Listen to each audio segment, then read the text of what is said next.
Rĩrĩ mĩtino ya barabara ĩrathiĩ na mbere na kuongerereka. Rũhonge rwa kũramata mawatho ma barabara NTSA nĩrwambĩte hama kaunti-inĩ ya Meerũ, kũrĩa mathomithĩtie anyiti itemi rũhonge-inĩ rwa ũkui ikoniĩ mawatho merũ ma barabara.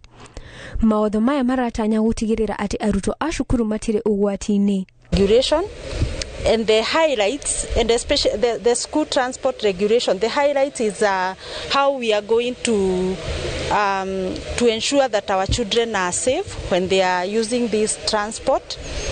The issue of the driver, the driver, the qualification of the driver, the mechanical soundness of the vehicle that is carrying these children. Matereba a trailer iria ikuaga makĩria ma tani 3 onao nĩ magathĩkĩirwo mawatho maya, na oho rũhonge rũrũ rugĩte atĩ matereba aya nĩ makũheo marũa ma gũtwarithia trailer ici kuona matirĩ maheo.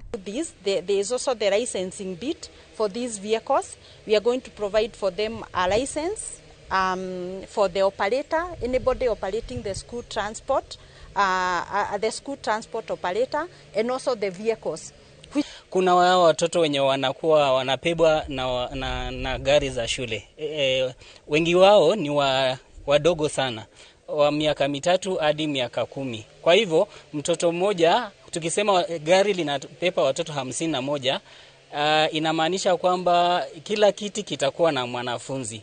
So kama shule tulikuwa tunapendekeza hao watoto bado ni wadogo, tukiwaacha kwa kiti kimoja mtoto mdogo peke yake bado itakuwa more risk. Gũkĩrĩ ũguo arũgamĩrĩri a cukuru marahoya maheo rũtha rwa gũkua ciana 2 gĩtĩ-inĩ kĩmwe. Oho atwarithia a trailer maugĩte nĩ meharĩirie kũrũmĩrĩra mawatho macio. We also want safety. We want to operate in such a way that our businesses still remain profitable and still we remain safe. So we are thankful that the government saw it fit to come to us so that we can participate and give our views.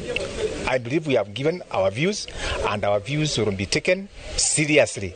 Handũ-inĩ ha Inooro TV, rĩtwa rĩakwa nĩ Muthoni wa Gacathi.